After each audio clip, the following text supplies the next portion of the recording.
You're listening to Mr. Open Banking, the only podcast dedicated to exploring the open banking movement. Whether you're a financial expert, banking executive, or everyday consumer, open banking affects everyone and will change the way we interact with our money. I'm Eyal and David, your host.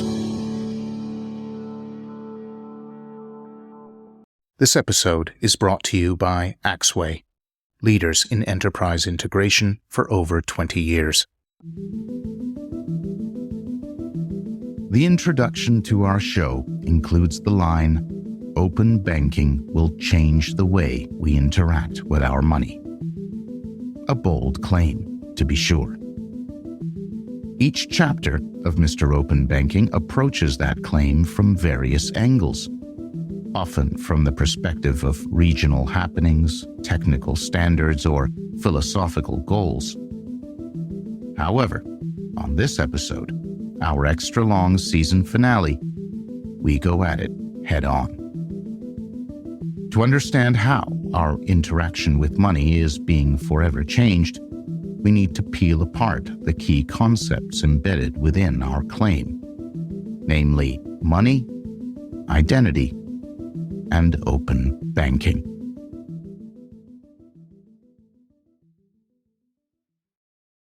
The first concept is money.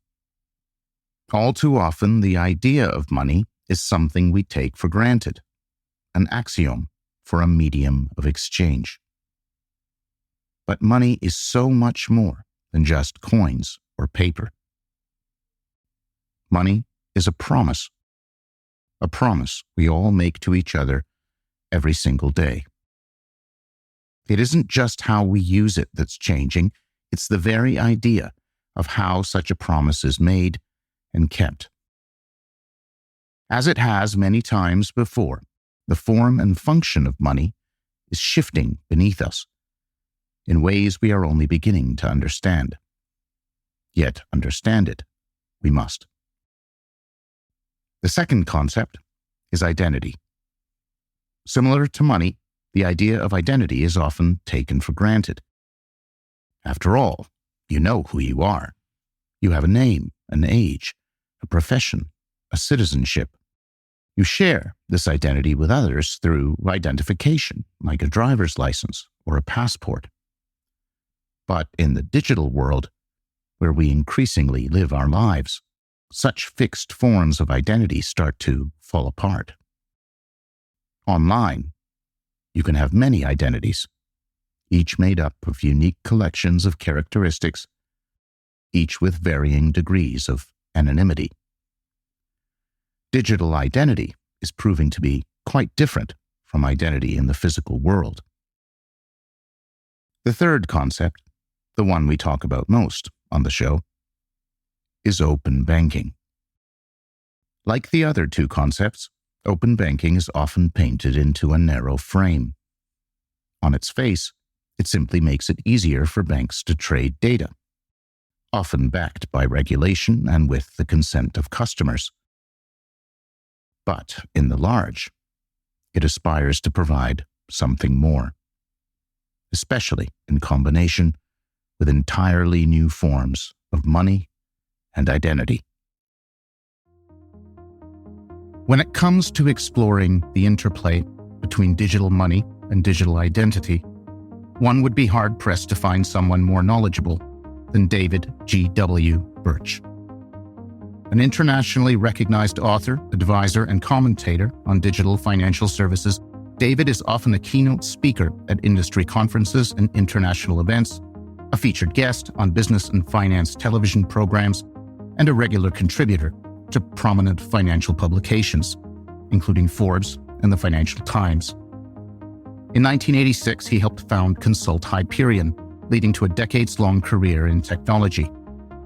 Today, David leads the consultancy 15 Megabytes, where he helps advise some of the world's biggest banks, financial services organizations, telcos, and IT companies about the future of electronic transactions of all kinds. He is one of the UK Payments Power 10, one of Europe's top 40 people in financial services, and one of the top 100 global fintech influencers for 2021, to name but a few of his many accolades. David has published 4 books, including The Currency Cold War in 2020 and 2014's Identity is the New Money, his seminal and prescient work on the future of finance. David, thank you for joining us. Not at all. Thank you for having me. That's very flattering.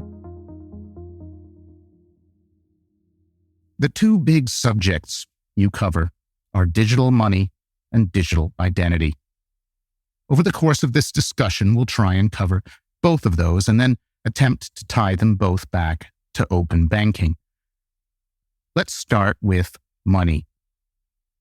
In your work, you've talked about tally sticks, stones from the island of Yap, M-Pesa, and Mondex. What do all of these have in common? What is money? The standard definition is money is a means of exchange, a store of value, a unit account, and sometimes a mechanism of deferred payment. And there's lots of little stories from history you can use to illustrate that, but you mentioned tally sticks. So let me use that to illustrate the example. Shortly after the Norman invasion of 1066, this was William the Bastard's illegal invasion and genocidal regime change, there was the need to collect taxes. And the way this was done was by having sheriffs, essentially, of the different shires.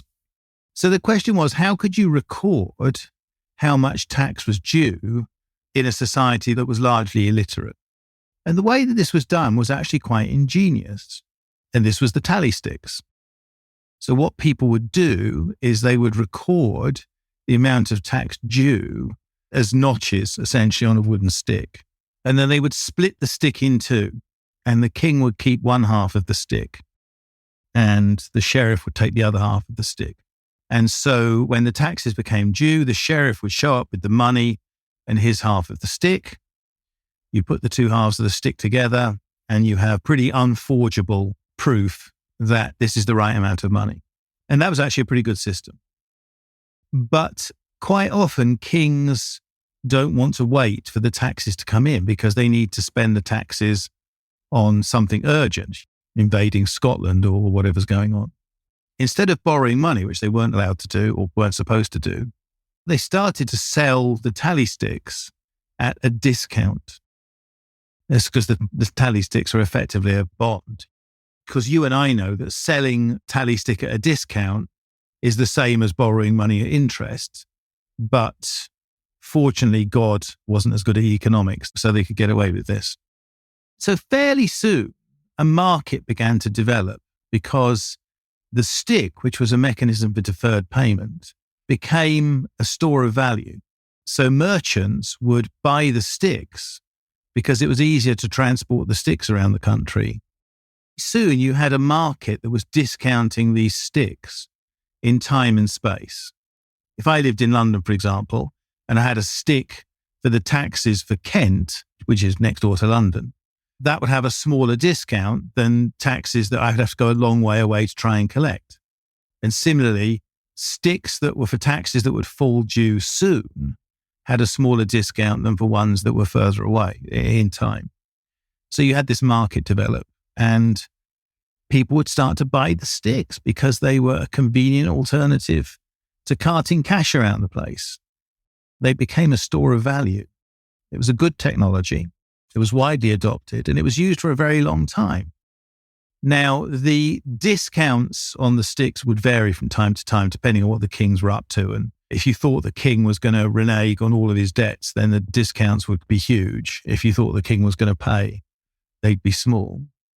But nonetheless, over a period of a few hundred years, the system worked very well. And because the English are a very conservative people, these sticks remained in use until 1826, some 500 years after the invention of double entry bookkeeping and banknotes. And then in 1826, they came to a very English decision, which was they would stop using the sticks and start using ledgers instead. But they'd keep the sticks in storage just in case the whole writing thing didn't work out and you needed the sticks again. And finally, in 1834, they decided the sticks were no longer needed and they should be burned. and they put the sticks into the furnaces at the Houses of Parliament rather too enthusiastically and burnt the whole place to the ground. But you see the point. The technology started off as this mechanism for collecting deferred payments. It worked, so then it became a store of value. It worked and it was convenient and portable, so it became a medium of exchange. And the unit account was the pound sterling. Because contracts would be written to say, I rent this field from you and I'm going to pay you 1 shilling in gold every year, but neither of us have got any gold or have ever actually seen a shilling. But nonetheless, the whole thing worked. Okay, so why is that story important and or interesting? I hope it's interesting. Because in the society where those sticks circulated, there was pretty much no money. I mean, farmers would run up bills throughout the year and then pay those when the harvest came in. And the kind of mutual cross obligations in the village or the smaller area were a substitute. Kotta said money is a primitive form of memory. At a certain point, when you began to scale, you needed money because you could no longer remember all of those obligations. But so long as you could remember those obligations, you didn't have circulating medium of exchange. When we went into the Industrial Revolution, of course, you moved away from a feudal society, agricultural society. The need to pay money wages meant you had to have circulating money. The banknotes that were circulating at the time, I think the £5 note was the smallest banknote, and that was, I don't know, whatever, that was a year's wages for a labourer or something. So the private sector stepped in and began to mint these copper tokens, which circulated as money, and then eventually, because there was so much competition, it was hard for people to make a living out of those. So eventually the Royal Mint stepped in and started making money in sort of mid-Victorian times. The relationship between money and identity, or actually more strictly, I should say reputation, it's just that reputation is in certain circumstances a substitute for a circulating medium of exchange. Now, given that we're moving into an environment where everything is online, everything is connected, the ability to establish the instantaneous reputation of all parties to a transaction becomes possible again. You have to question, well, if you can do that, aren't we sort of going back to this kind of pre-industrial, everything on credit, everything is interrelated, interdependent, based on trust, based on your identity? When I sat down to write the book, the original reason for writing it was because I was working in payments. All of the really difficult payments problems we were dealing with seemed to me actually to be identity problems. That's how I came to start thinking about that. I guess I was thinking about that in a speculative way, but as I began to sort of work through it, the money we're heading towards more resembles the money of the past than the money of the present, because it's more to do with identity. That was a wonderful overview of the grand narrative. Let's try and peel that onion a bit. Before we get to identity and trust, let's talk about the steps from cash to digital money. Do you believe cash is going to disappear? And if so, is that a good thing or a bad thing? Well, so I'm rather with the William Gibson view of this. So I loved all those William Gibson cyberpunk books of the 80s. That's kind of, that helped to sort of shape my thinking about a lot of things. But in one of the books, Burning Chrome, the protagonist who finds himself in the future, finds himself stranded somewhere and he has some money, but he can't buy anything with it. And the quote is, I'm paraphrasing because I don't have it in front of me, but it's something like, it wasn't that cash was illegal. It's just that you couldn't do anything legal with it. You know, that's kind of a description of Sweden now, never mind the sort of cyberpunk far future. So money won't disappear, but it will become irrelevant.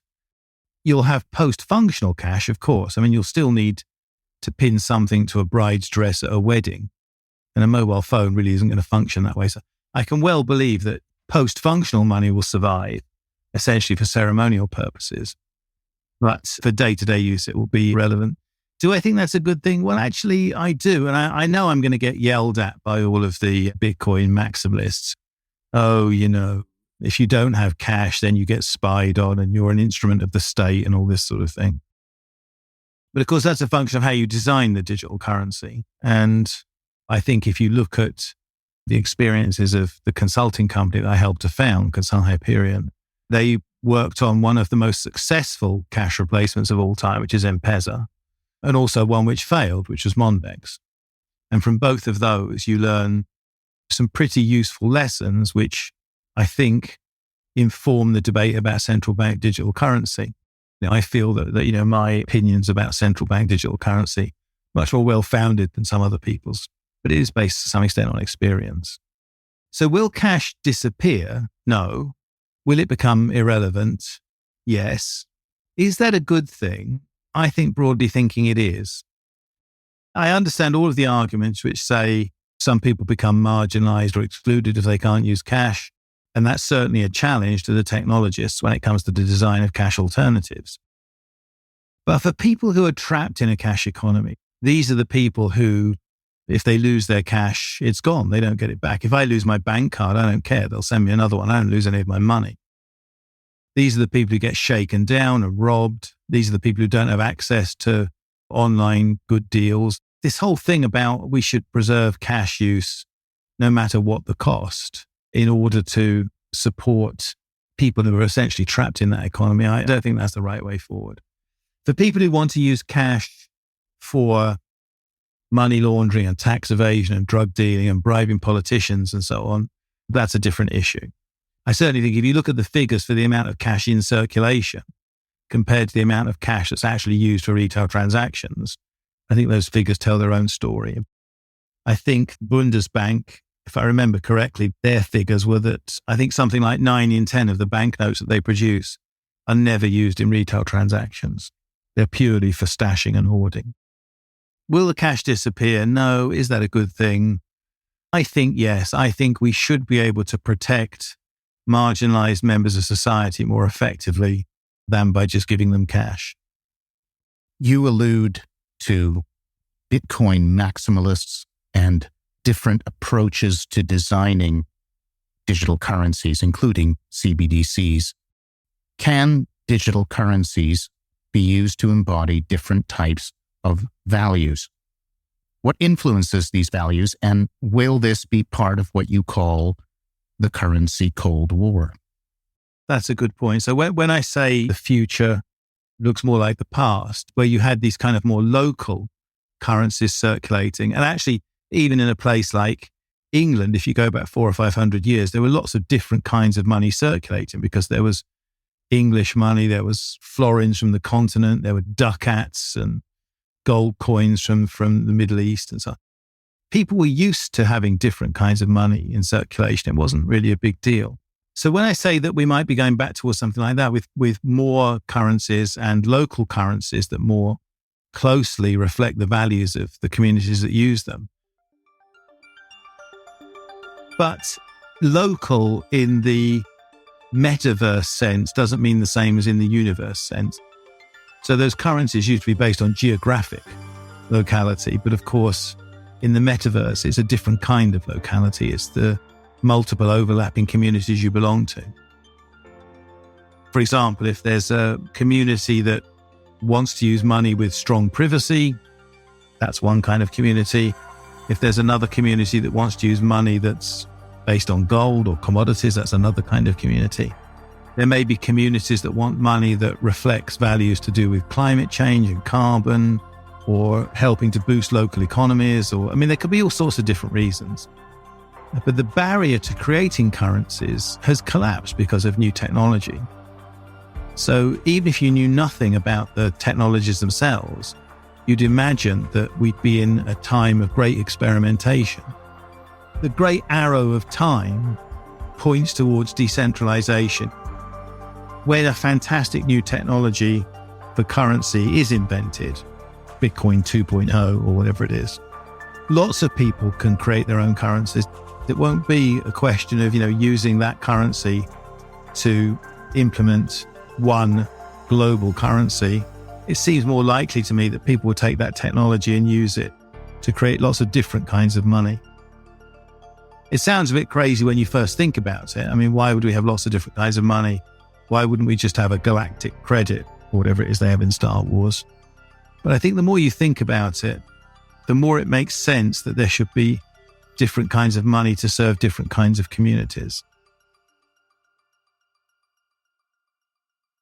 Earlier, you described money as memory. Does that mean that money is really a platform for trust? Yes. And when you began to scale from those primitive societies where everybody could remember the mutual cross obligations that made society function, once you scale into, you move away from your village and you move into Ur or Babylon or wherever, once you move into a big city, you can't remember all those obligations. So you have money as an intermediary. And your trust then goes into the money rather than the counterparties. And that's, I think, what we're moving away from now. Since you've got no way of establishing trust in the counterparties, you have to have trust in the money itself. When I'm in the US, you have to have the trust in the $100 bill. But we're moving away from that in the always-on, interconnected, decentralized finance world of the future. Things will be a little bit different. If I meet you and I want to do business with you, what will be the determinant of whether I can do business with you? Is it that you have some Bitcoins, which obviously are unforgeable and blah, blah, blah? Or is it your reputation? Is it, your equivalent of your eBay stars or your bank reference or something like that? That's much more important. I can't help feeling that, therefore, that's the way things will sort of shake out a bit.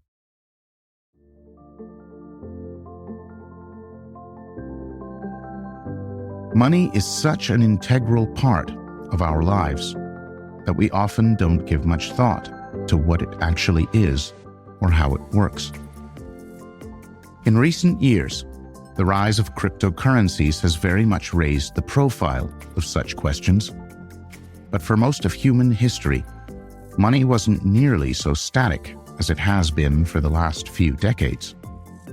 Over the centuries, money has not only been coins and paper, but wooden sticks, enormous stones, cowrie shells, knots in strings, and a multitude of other physical things.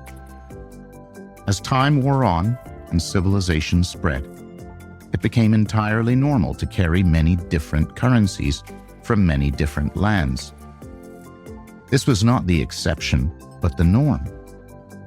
In the US, the period from 1837 to 1862 saw the circulation of over 7,000 different kinds of paper money. That's because money itself is not intrinsically valuable. It's really just a substitute for trust. It is a way of remembering the relationships we have and the obligations we make to each other. The only reason we need cash, whether beads or coins, is because it's impossible to remember so many different relationships. Or at least, it used to be. Today, the supercomputers we have in our pockets are more than capable of keeping track of all these commitments. That's why David believes we are returning to the money of the past, what he calls a panoply of private currencies, where we all conduct commerce directly in a multitude of digital currencies, and cash becomes utterly irrelevant. In such a world, money as we know it today is replaced by a much more personal medium of exchange, reputation, which is in turn inexorably tied to the subject of our second act, identity.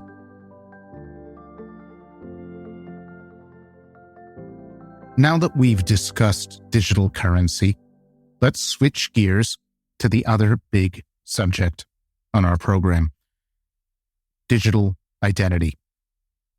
You have often said that our understanding of identity, our mental model, is broken. Broken how? It's reputation, which is the key transaction enabler. So what are the components of that reputation? There's some digital identity, There's obviously some real identity attached to that, like my physical identity. But there's also sets of credentials which are attached to that identity. And it's the history of those credentials over time, which is the reputation. So what's the digital identity that they're attached to? Well, if you start to think of it as a digital copy of a passport or a driving license or something, that doesn't really work because those things aren't intelligent. They're not smart. They don't interact. One of my sons just lost his driving license, actually, going on a night out clubbing. Why do people have to take their driving licenses with them when they're going out to get drunk? Well, because driving licenses are needed as a proof of age.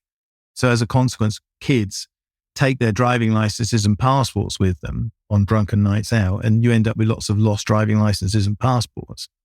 When you show your driving license to somebody, first of all, the driving license doesn't know who's looking at it. It doesn't know whether you're allowed to have access to any of this data or not. And also it gives up all of the data. The driving license is giving up your name and address and date of birth and all sorts of other things, which are none of the bar's business. A digital identity is intelligent. It interacts. It can ask those kind of questions. It can choose what information to give up. There's all sorts of things that you would want a digital identity to do, which a digitized identity just can't do. And point one is that digital identity is not digitized identity. It's something much more of its transaction space, if you like. You often talk about the distinction between identity and attributes of that identity. Can you explore that distinction? So for a digital identity to be useful, it has to have a persistent identity. But that's not the same as my identity. There's two sorts of bindings, if you like. So something has to bind the digital identity to the thing in the real world, e.g. me. And that's quite complicated and time-consuming and expensive because you've got to look at my passport and driving license and to decide that it's really me. And then there's the binding between the digital identity and the attributes which you're looking for as part of a transaction. So let's say there's an attribute which is, I'm a British citizen, I'm over 18, I have a Barclays bank account. I mean, all of these things are facts about me. But to make those useful, they have to be kind of attested to by somebody that you would trust. So if I present the attribute, I'm over 18, and you say, okay, well, who says you're over 18? And I'm saying, well, I do. Well, you're like, well, that's not much help. How is it helping me that you attest to the fact you're over 18? And that's an age-old problem. There's rabbinical commentary on this thing, which says if you have a transaction, then the signatures that are important are not the signatures of the transaction participants, but the signatures of the witnesses. The important signatures on a marriage certificate aren't the bride and groom, but the witnesses. This is a good way of thinking about it. If I tell you that I'm over 18, that's not much help. You need a witness that will testify to the fact I'm over 18. And that could be the bank or an insurance company or Disney or, whoever you trust. Trust as in who can you sue if it turns out not to be true. But nonetheless, you can imagine in a digital identity world, transactions are based on those credentials, that is the attributes that are attested to by witnesses that you trust. And the history of those credentials over time, i.e. the reputation, becomes the bit that's really important. It's very hard to forge. It's very valuable. It's something which is, the way that you play in that kind of future society. So those things are all sort of linked together. So in the very simplest example, I walk into your bar, your device says to me, by which I mean my device, okay, I need to know that you're over 18. And my device would say, well, okay, I've got 27 credentials that say I'm over 18. So here's who signed them. And then your device would say, well, actually, I only recognize 3 of those. So essentially, because I've got the public keys, I recognize, the state of California, Walmart, and Disney Corporation. I choose one of those to give back to you. You look at it, the digital signatures are all correct. These things would contain a public key. You construct a cryptographic challenge against that public key, which you send back to my device. The only device in the world that can answer that challenge is the device that holds the corresponding private key. So the private key needs to be used. So my iPhone or whatever would then ask me to authenticate. I put my thumb on it or I type in a passcode or something like that. Your data gets decoded, then it gets sent back to you. So now you know that whoever is the owner of that credential, you've just spoken to the device that has the corresponding private key and it's been authenticated. It's almost certainly Dave. And that whole thing would work in milliseconds. And to the customer, you're just walking in and waving your phone over a thing by the door, the iPhone of the nightclub doorman or something. You wave your phone, you put your thumb on it, and he either sees a picture of your face or a red cross. You're in or you're not. What I think of as the ceremony of digital identity has really got to be that simple. But under the hood, there's a set of keys and certificates and digital signatures and encryption and decryption, which means that the whole thing works properly and can't be gained and forged and so on. When I talk about digital identity, when I talk about attributes, when I talk about credentials, I mean very specific things like that. I'm not talking about them generically. I imagine them as part of a functioning digital identity infrastructure. Your examples seem to draw out the distinction between verifying identity versus verifying entitlement. Is that right? Yes, that's absolutely spot on. And in general, I think a good sort of general rule for the future is that we want to keep identity out of transactions. The more places your identity comes into transactions, the more the risk of identity theft and fraud. I'll give you a very good example. I was down in Australia a couple of weeks ago. In Australia, they had a massive data breach of Optus, the telecommunications company, and people's name, address, date of birth, social security numbers were stolen. And for a lot of people, their passports and driving licenses were stolen as well. I'm still kind of thinking, well, why is the telco got copies of your passport? And of course, it's because of some government regulation which says the telco has to know your customer and that sort of thing. So they end up with copies of your passport. So when they get hacked, copies of your passport get stolen with it. But if you think about it, there's no real reason for them to have that because the bank already knows who you are. When you go to get your phone, the bank could tell them, we know who this person is, here are the credentials, you can bill against this identity, etc., etc., etc. In an attribute-based world, your personal information stay locked up, safe and sound, hopefully in bank vaults or somewhere like that. And it's the credentials which are used as part of the reputation economy. And I think that's a much safer way of having a kind of online world.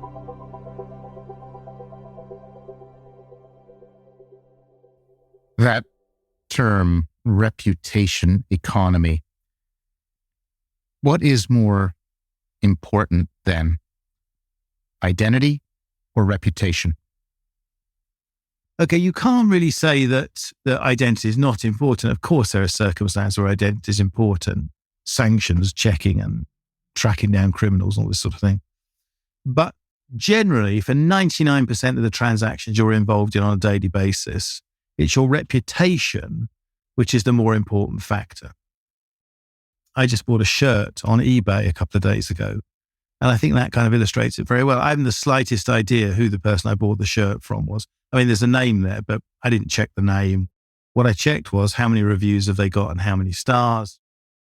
Reputation economy, reputation transactions. Here's a quote from your 2014 book. Identity infrastructure in our online society will mean that there is no longer any need for circulating a medium of exchange in the form of cash. Is that what you're describing, paying for things with your reputation?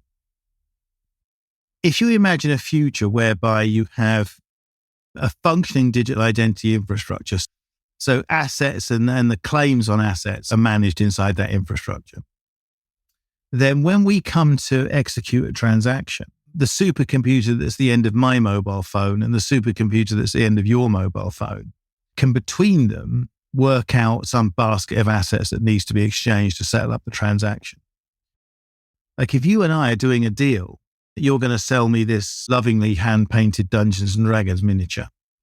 and I say to you, okay, well, I've got half a pot of black paint, I've got some apples, and I've got a ticket for the bus next Monday, you'd be like, this is insane. Just give me some money, because we can't resolve what economists call the double coincidence of wants in physical space in finite time. In an online world where it's actually our supercomputers that are having that conversation, and they have access to gazillions of assets across all sorts of liquid markets, it would take them nanoseconds to come to agreement. Let's say you say some unit of account that makes sense to you. So I want 2 galactic credits for this. Galactic credits mean nothing to me. I live in Wessex. So the price comes through to me as 4 Wessex groats. And I think, well, that's a fair price. I hit okay. But there are no Wessex groats or galactic credits in our wallets. What's in our wallets is these spectrum of tokens that are all sorts of digital assets for different things. And they would get matched up and settled through that. Now, you probably think, well, that sounds crazy. That sounds like a technologist talking. But actually, there was a very good article by Matt Harris from Bain, who's one of the key fintech investors that I listen to, a very thoughtful guy. And he wrote an article about this in Forbes a couple of years ago saying, look, why would we need money when we have digital assets? And actually, I subscribe to that line of thinking. The far future, I don't even see the kind of intermediary of currencies at all. In the far future, you would never take your wealth, such as it is, out of assets and hold it as money. You would just never do that. In a recent interview, you said that you had become frustrated by the identity problem. But then after the pandemic, you became excited again. Why? What changed? Before the pandemic, the lack of digital identity infrastructure was driving me crazy. And the inefficiency that goes with it was incredibly, very frustrating, So during the pandemic, the need went up, the cost of not having it went up. And I think there was a realization that we have the technologies that we need to fix it. So I guess when you put all those things together, I do think there's been a shift in the atmosphere, actually. There's a lot more positive stuff going on right now around digital identity, identity wallets, verifiable credentials, attribute exchanges, all this kind of stuff. It's buzzing again, I think. As you said, many countries are building various kinds of digital ID schemes in an effort to modernize their identity infrastructure. But you would prefer, rather than a digital identity scheme, a digital entitlement scheme. That goes back to this point about identity versus attributes. The default situation should be that your personal information is never part of a transaction. Generally speaking, you get asked who you are as a proxy for some key in some other database that contains the attributes they actually want. Are you an employee? Are you a UK citizen? Are you over 18? Now, if we have, a feeling about moving in that direction, I've always thought that it should be the banks who play the leading role in this. It should be the banks, because they've already done the KYC. It's already a sunk cost for them. It should be the banks that sort of work together to do things properly in this space. I mean, I say this despite not any evidence whatsoever they'll actually do that, but I have a feeling that's the better way forward. I don't think, certainly in the UK, I don't think we'd be comfortable with what you might think of as the sort of Asian solutions, like Aadhaar in India, where you have a sort of big government database with everybody in it, and you have to use your fingerprint every time you want to get anything done. Or sort of the Chinese, very centralized. I don't think we'd be comfortable with those necessarily. These more federated offline solutions, I think, are better solutions.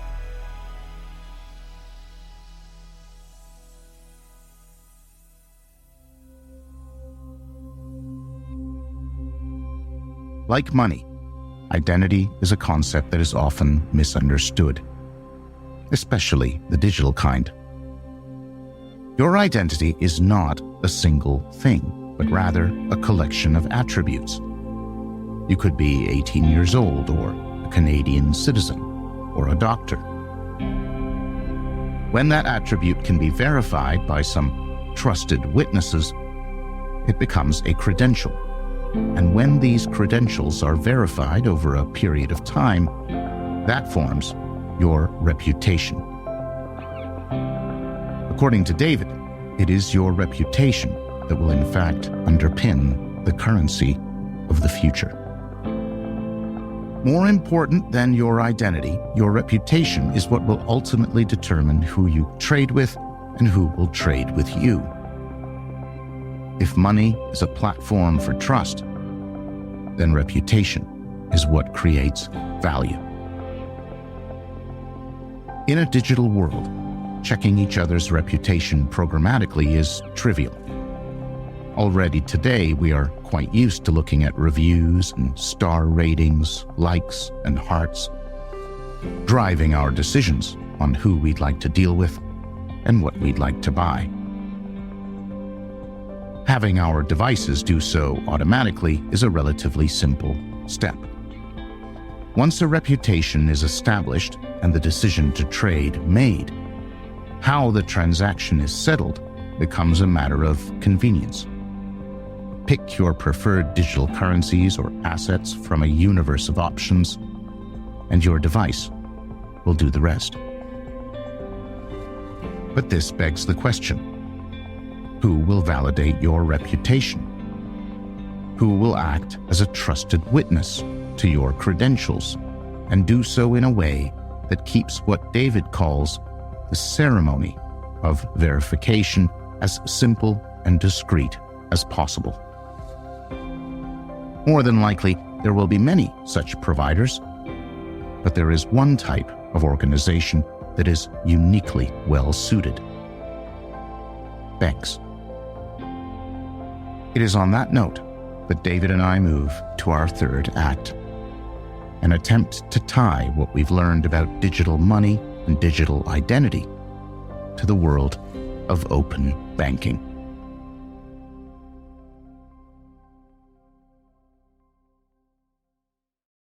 Fundamentally, open banking is about creating common standards for the secure exchange of financial data. Today's versions are usually limited to retrieving retail accounts information and initiating retail payments. However, there's nothing in the standards that say the accounts and payments can't be based on digital currencies. Do you think that's where we're headed, where digital currencies and, let's say, regular currencies are handled the same way? Broadly speaking, yes. I'd make another point about it as well. If you're looking at the UK, for example, if you spoke to a lot of people who were very pro-open banking here, and that would include me, by the way, I think a lot of people would say it would have been a lot smoother and easier if we'd sorted out the digital identity problems first before we moved into open banking, because it meant open banking had to build its own directories and so on. It would have been much better if there had been a digital identity infrastructure in place to draw on. So digital identity isn't a precursor for open banking, but I certainly think it makes open banking a lot easier. There's also a reciprocal relationship. We think of banking in terms of money and payments and so on. Let's say you want to know that I'm over 18. Well, one way I could prove that I'm over 18 is by proving that I have a credit card, because in the UK, you have to be over 18 to have a credit card. How would I do that? Well, it's easy. You just bounce me to Barclay cards and I log into my Barclay card or I log into my Amex card or whatever. They return a cryptographic token to say that, yes, this person has a Barclay card. It doesn't say who I am. It doesn't say anything. It just says, yes, this person has a Barclay card. Well, actually, for you, that might be more than adequate for your own sort of due diligence. So using open banking to establish certain facts about people, as opposed to sort of sending money around, I think is really interesting. And it's already exploited. There's already businesses in that space. But yeah, so I think open banking would benefit from digital identity, but similarly, digital identity benefits from open banking. It's very symbiotic. Therefore, should open banking API standards be explicitly extended to support KYC and other identity functions? Open banking is great, but it's a first step towards open finance. And open finance is a step on the path towards open everything. I'm in favor of open everything, frankly. Does that mean that open banking efforts and digital identity efforts are destined to collide? No, I don't think it means that at all. I think good digital identity infrastructure is greatly to the benefit of open banking and open finance and open data. So I see it in a much more positive way than that. I mean, if you go down the whole open data route, well, let's say that the example I just gave you, my accountant wants to know, am I over 18? Do I live in the UK? Does somebody know who the hell I am? Have they done KYC? Well, bouncing me to my bank and having me log into the bank solves that problem, frankly. But now suppose the accountant wants to know what my financial advisor thinks about something or what my investments are or something like that. I need to be able to give permission to my financial advisor to disclose data that they have to the accountant and so on and so forth. And in order to enhance my financial health, you don't just need access to my bank data. You don't just need access to my mortgage and pensions and things like that. You need access to lots of data. And I would have thought for a great many people, the sort of machine learning supercomputer that you need to sit behind that data to help people have better financial health is actually not that complicated. It's getting the data that's the sort of complicated bit. I think it's a good thing, and I think they're linked together.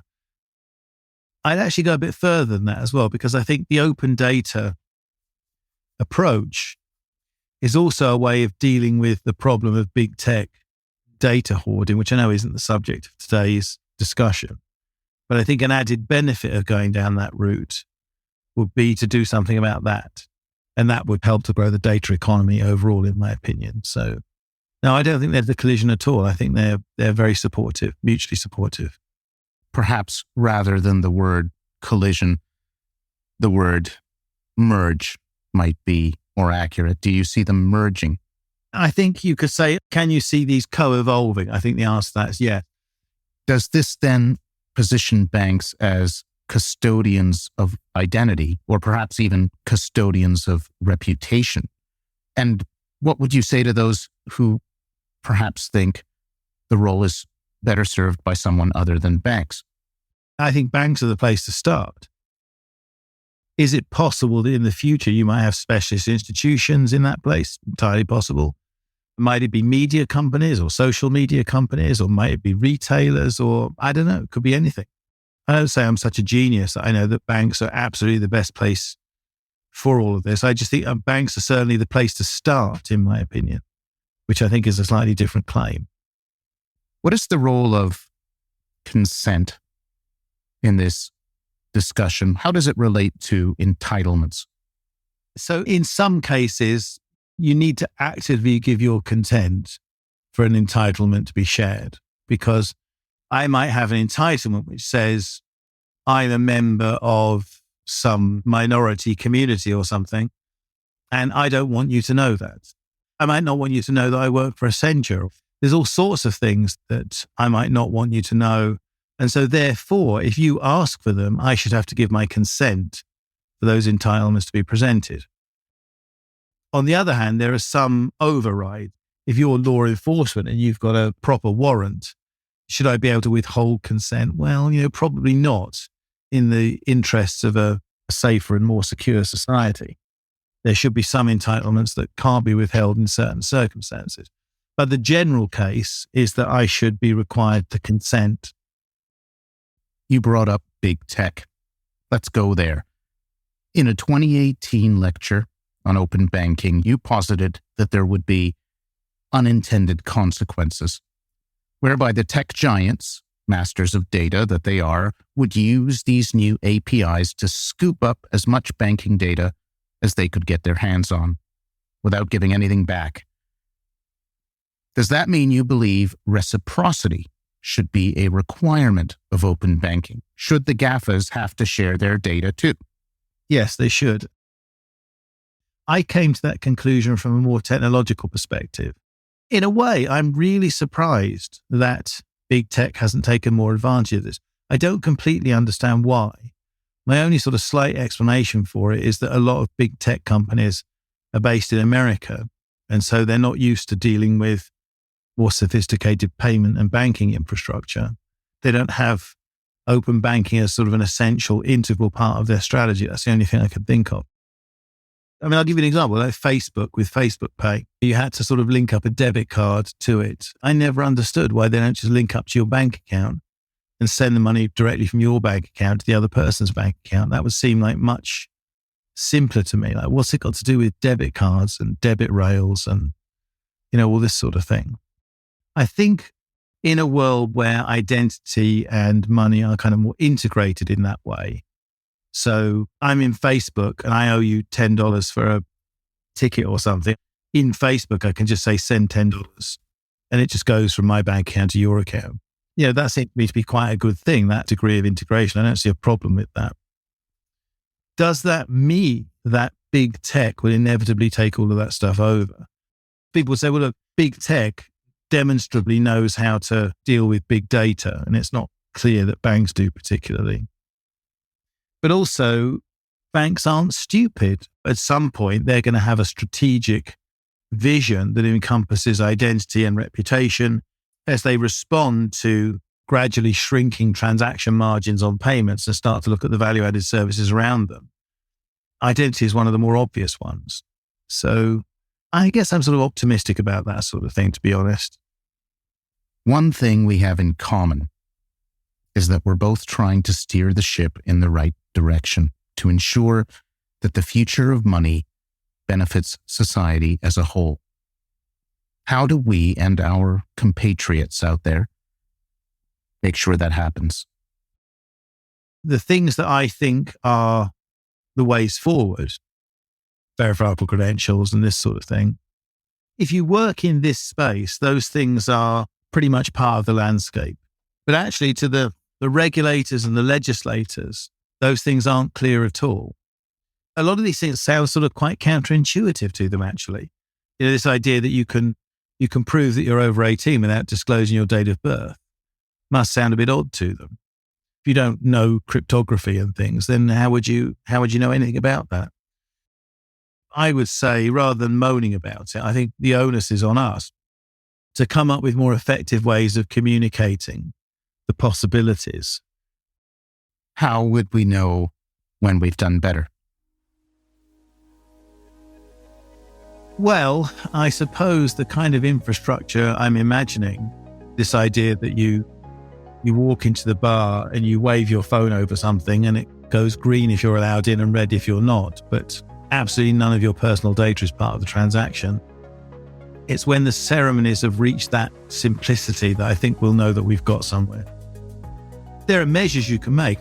I mean, in the UK, for example, if you just look at the raw figures for fraud, you could certainly make some measurements around that. Has fraud gone up or down, that sort of thing. But I prefer to think in terms of ceremony and simplicity. When can people use these technologies without knowing anything about them? I go to eBay, I log in, something pops up on my phone, I put my thumb on it.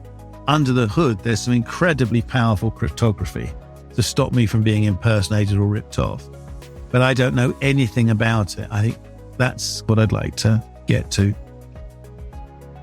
It links to this kind of back to the future thing, the feeling that I have around identity and money, which is, the structures that we had before the kind of urban anonymity of the Industrial Revolution are the structures that we're sort of rebuilding through digital technology. And so in a way, I feel in harmony with them. I don't think we're trying to build something that cuts across who we are or what we do. I think we're trying to build things which support who we are. I feel quite good about that. David, where can our guests find out more about you and your work with 15 megabytes and beyond? Oh, just go to www.dgwbirch.com or DGWBirch on LinkedIn or DGWBirch on Twitter or DGWBirch on Substack or Google DGWBirch. Thank you so much for joining us, David. It was a true honor. Oh, thank you. You made it so easy for me, Eyal. Those were interesting questions. Thank you very much. Look forward to catching up with you again soon.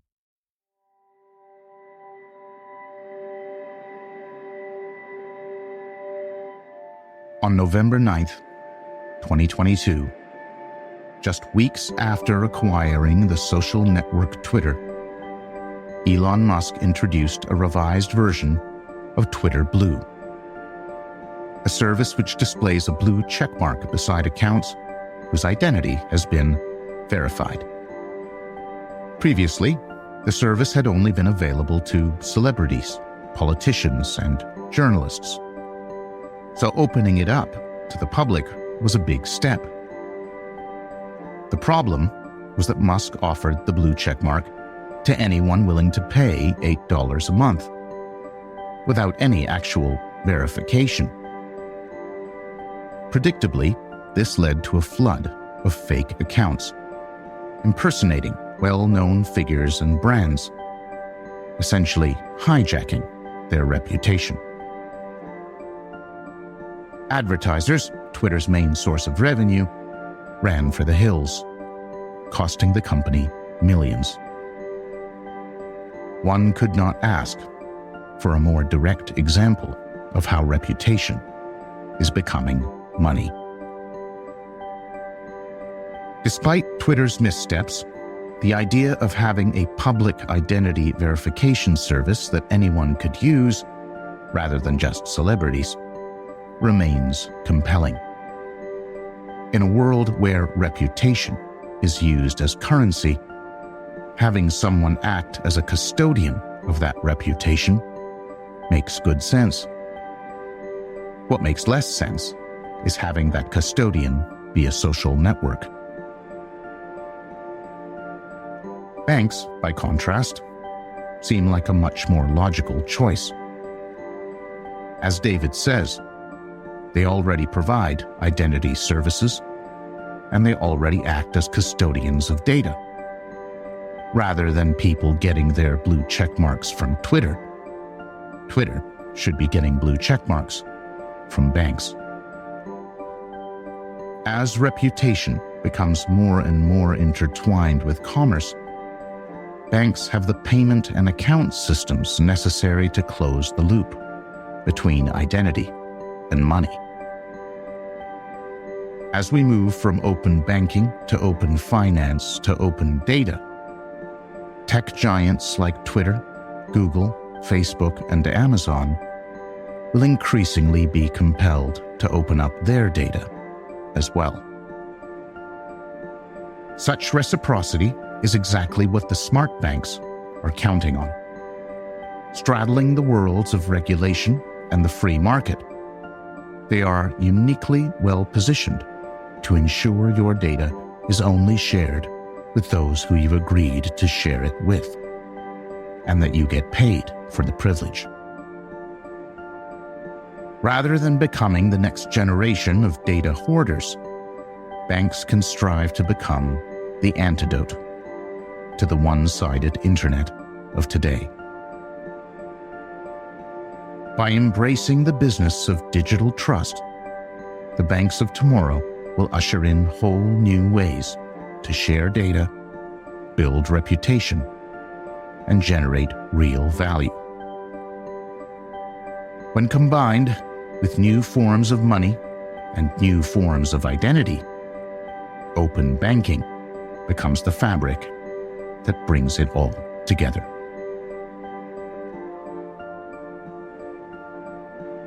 With that, we bring another season to a close. To our regular listeners, thank you for your continued attention and support. It means the world. To those who have just discovered the show, we encourage you to check out our backlog and hope you come back next season for more exciting episodes of Mr. Open Banking.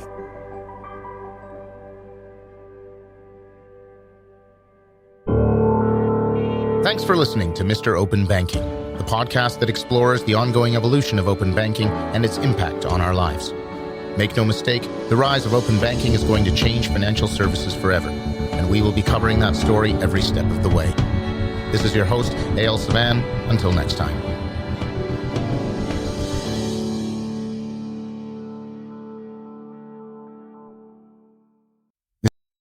This episode was made possible by Axway, leaders in enterprise integration for over 20 years and creators of the Amplify platform. To learn more, visit axway.com.